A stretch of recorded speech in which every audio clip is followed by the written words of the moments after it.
네, 에스겔서 36장 16절에서 31절의 말씀을 우리 한 절씩 교독하고 마지막 절 31절은 우리 함께 읽겠습니다.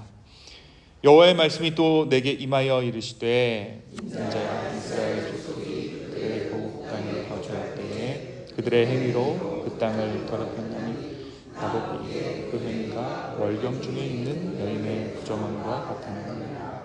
그들이 땅 위에 피를 쏟았으며 그 우상들로 말미암아 자신들을 더럽혔으므로 내가 분노를 그들 위에 쏟아 그들의 그 행위대로 심판하여 각국의 등으로 여러 나라에 미쳤더니 그들이 이른바 그 여러 나라에서 내 거룩한 이름이 그들로 말미암아 더러워졌나니 곧 사람들이 그들을 가리켜 이르기를 이들은 여호와의 백성이라도 여호와의 땅에서 떠난 자라 하였습니다.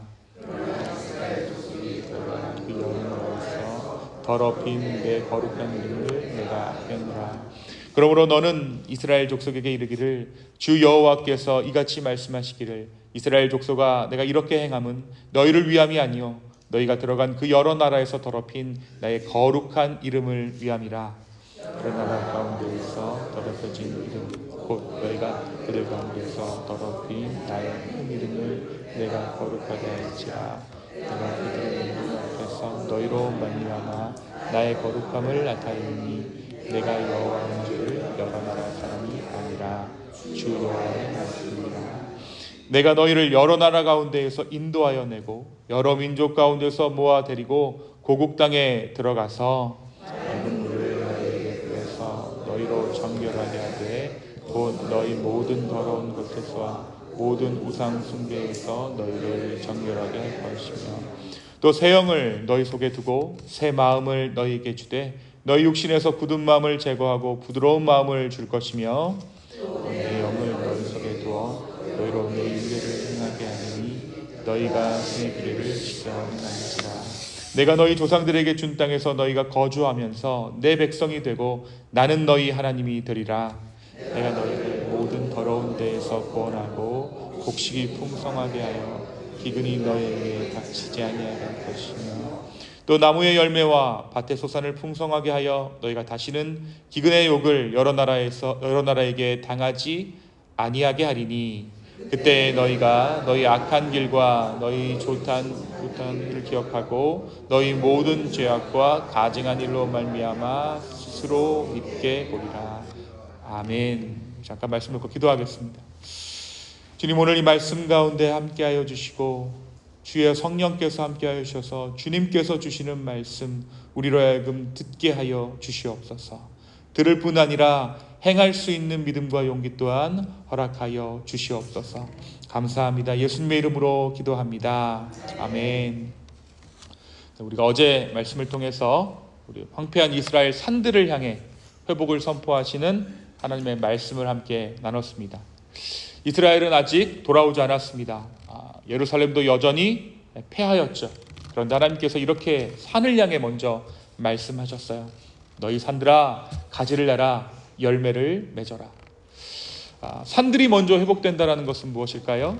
사람이 아니라 산들이 먼저 회복된다는 것은 이 모든 회복의 과정이 사람이 시작하는 것이 아니라 누가 먼저 시작하는 것입니까? 하나님께서 시작하신다라는 거예요. 그런데 우리가 이렇게 질문할 수 있어요. 땅은 회복될 수 있죠. 시간이 지나면 땅은 회복됩니다. 그렇다면 사람은 어떻습니까? 오늘 하나님께서 바로 그 질문에 대답하고 계시는 것입니다. 먼저 하나님께서는 이스라엘이 왜 망했는지를 말씀하세요. 16절부터 21절까지를 보면 하나님은 이스라엘이 우상을 섬기고 그 땅을 더럽혔고 하나님의 이름을 욕되게 했기 때문에 열방 가운데 흩으셨다라고 말씀하셨습니다. 한 가지 흥미로운 구절이 있죠. 17절에 보니까 그 행위가 월경 중에 있는 여인의 부정함과 같았다라고 기록하고 있습니다. 여러분, 월경이라는 것이 무엇입니까? 네, 태를 하나님께서 열어주셨다라는 뜻이죠. 잉태할 수 있다라는 거예요. 새로운 생명을 낳을 수 있다라는 거예요. 이 말은 그러니까 이들이 어떻게 할 수 없는 죄라는 거예요. 사람이니까 짓는 죄라는 것입니다. 생명이 있으니까 짓는 죄라는 거예요. 죄인이기 때문에 어쩔 수 없이 지을 수밖에 없는 죄, 내가 그것을 알고 있다라는 것이죠. 그래서 하나님께서 이들의 죄를 놓고 판단하실 때 너희가 월경 중에 있는 여인과도 같다라고 말씀해 주시는 것입니다. 그런데 22절에서 이렇게 말씀하십니다. 회복의 이유에 대해서 말씀하시는데 이스라엘 족속아 내가 이렇게 행함은, 여기서 행함이란 회복이죠. 내가 너희를 이렇게 회복해 줌은 너희를 위한 것이 아니다 라고 말씀하세요. 우리는 당연히 하나님께서 이스라엘이 불쌍해서 측은해서 긍휼히 여기셔서 회복하시는 줄 알았습니다. 그런데 하나님께서는 이 회복이 너희 때문이 아니다라고 말씀하세요. 그러면 누구 때문이라고 말씀하십니까? 너희가 더럽힌 내 거룩한 이름을 위해서 내가 너희를 회복하겠다라고 말씀하십니다. 하나님께서 회복을 시작하시는 이유는 인간의 공로나 간절한 호소에서 시작되는 것이 아니라는 것이죠. 사람의 어떠한 무엇에서 시작되는 회복이 아니라 하나님의 이름을 끝까지 신실하게 지키시려는 하나님의 은혜에서 이 모든 회복이 시작된다는 것입니다. 이스라엘은 하나님을 떠났어요. 언약을 깨뜨렸습니다. 우상을 섬겼습니다. 그런데 하나님께서는 언약을 깨뜨리지 않으셨습니다. 하나님은 자기 이름을 욕되게 하실 수 없는 분입니다. 그래서 자기 이름을 위해, 자기 언약을 위해 자기 백성을 다시 일으켜 세우시겠다라고 오늘 말씀 가운데 분명히 말씀하고 계시죠. 자, 그럼 이제 어떻게 회복시키는가? 그 회복의 방법에 대해서 24절부터 기록되어져 있어요. 내가 너희를 여러 나라 가운데서 데려오고 맑은 물을 뿌려 깨끗하게 하고. 여러분, 여기서 맑은 물을 뿌려 깨끗하게 한다는 것이 무엇입니까? 월경 중에 있는 여인이 깨끗하게 몸을 씻는 것처럼, 그렇게 했을 때 부정함이 사라지는 것처럼, 율법에 나타난 대로 그 정결법이 지켜지는 대로 내가 너희에게 맑은 물을 뿌려 깨끗하게 하겠다. 자, 그럼 뭐가 깨끗해진 것이죠? 몸이 깨끗해진 거예요. 그렇죠? 더 정확히는 이스라엘 공동체가 깨끗해진 것입니다. 그때 하나님께서 무엇을 주시겠다 약속하십니까? 내가 새 마음 줄 거야. 몸 깨끗해지고 마음을 깨끗해지고 마지막으로 무엇이 남았습니까? 영이 남았어요. 하나님께서 뭐라고 말씀하세요? 새 영을 너희에게 줄 것이다 라고 말씀하세요. 영혼 육을 하나님께서 깨끗하게 하시겠다. 그리고 31절에서 이렇게 마무리되고 있습니다. 그때에 너희가 너희의 악한 길과 너희의 좋지 못한 행위를 기억하고. 자, 여기서 그때라는 단어가 굉장히 중요한 단어인데요. 그때란 언제를 의미합니까? 24절부터 시작된 회복의 과정. 그러니까 하나님께서 먼저 씻기시고 새 마음을 주시고 성령을 주신 그 후를 의미하는 것이 이 그때라는 거예요. 다시 말해 이스라엘이 하나님의 은혜를 온전히 경험한 후에야 자신들의 죄를 깊이 깨닫게 된다는 것입니다. 여러분, 이게 우리가 알고 있는 회복의 프로세스와는 다르잖아요. 회개의 프로세스와는 다르잖아요.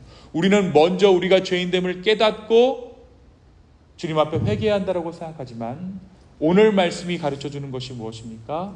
내가 너희를 온전하게 했을 때 비로소 너희가 죄인됨을 깨닫게 될 거야. 그때 너희가 너희 행위를 미워하게 될 거야 라고 오늘 말씀이 이야기하고 있습니다. 사랑하는 여러분, 여기에는 복음의 원리가 숨겨져 있는 거예요. 우리는 흔히 죄를 많이 후회하면 회개하는 것이라고 생각합니다. 그런데 복음은 반대로 이야기하는 것이죠.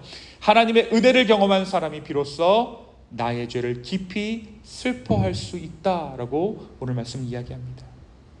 회개는 하나님의 사랑을 알게 된 사람이 드리는 응답입니다. 그래서 진정으로 회개한 사람은요, 하나님의 은혜를 죄를 짓기 위한 면허증처럼 사용하지 않아요. 또 죄 지어도 되지, 하나님께서 다시 나를 용서해 주실 테니까, 이렇게 말할 수 없는 거예요. 오히려 그 사랑이 너무 감사해서 그 사랑에 합당한 삶을 내가 어떻게 하면 살 수 있을까 소망하게 되는 것, 그것이 바로 진정한 회복의 모습이죠.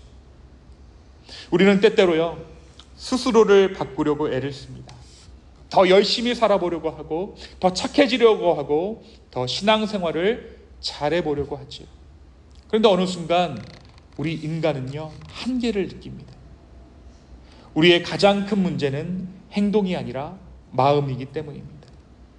여러분, 행동은 마음에서 나옵니다. 마음이 변하지 않으면 삶도 변하지 않습니다. 그래서 하나님께서는 행동부터 고치라고 말씀하지 않으세요. 내가 먼저 너에게 새 마음을 줄 거야 라고 말씀하세요.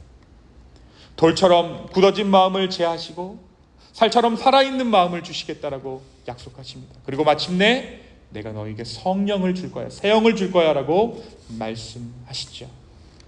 사랑하는 우리 좋은 나무 교회 성도 여러분, 우리의 소망은 우리의 의지에 있지 않습니다. 그래서 여러분, 오늘 이 아침에 우리가 기도하는 것은 우리의 의지를 다지는 행동이 아닌 거예요. 기도가 무엇입니까? 주님, 내 의지를 주님께 드립니다. 나의 삶 가운데 하나님의 은혜를 주십시오라고 하는 것이 바로 이 기도인 것이죠. 우리의 소망은 오늘도 우리에게 새 마음을 주시고 성령으로 우리를 새롭게 하시는 하나님께 있습니다. 혹시 오늘도 나는 변하지 않는다, 나는 또 실패할 거야 라고 낙심하고 계시는 분들이 계십니까? 하나님께서 오늘도 우리에게 이렇게 말씀하시는 것입니다. 내가 너에게 새 마음을 주겠다. 내가 너에게 새 영을 주겠다. 우리의 힘으로는 할 수 없지만 하나님께서는 하실 수 있습니다. 이미 주님께서 이루셨습니다. 오늘도 우리 안에서 성령으로 역사하시며 우리를 그리스도의 장성한 분량까지 이르게 하시는 그 주님을 신뢰하는 저와 여러분 되시기를 예수님의 이름으로 축원합니다. 이렇게 기도하겠습니다.